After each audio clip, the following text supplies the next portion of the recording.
Internet একদিন ঠিক হবে, বাংলাদেশও একদিন ঠিক হয়ে যাবে, কিন্তু খালি হওয়া মায়ের বুকগুলো কখনো কি আর কোনোভাবে ঠিক হবে? কিরে বন্ধু, চুপ কেন? তুই না ফিলিস্তিনের হয়ে যুদ্ধে যাবি, আর দেশের হয়ে সামান্য একটা পোস্ট করতে পারিস না? বন্ড। কারফিউর এই কয়টা দিন সময়টা আমার কাছে মনে হলো করোনাকালীন সময় চেয়ে আরো বেশি কঠিন কেটেছে। না, করোনাকালীন সময়ে নেট ছিল, এই কারফিউর সময় নেটটাও ছিল না।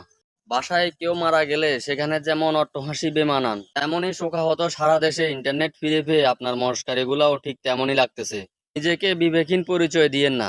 কারফিউ আর লকডাউনের মধ্যে পার্থক্য কি জানেন?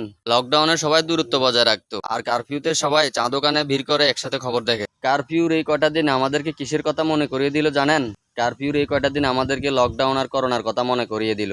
এই সেই শহীদ আবু সাইদ, সেলুট ভাই আপনাকে।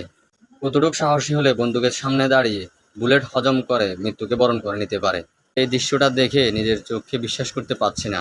পুলিশ ভাই, আপনারাও তো মানুষ, কিভাবে পারলেন আরেকটা রক্তে মাংসে গড়া মানুষের বুকে গুলি চালাতে সামনে সামনে দাঁড়িয়ে? একবারের জন্য আপনার হাত কাঁপে নাই?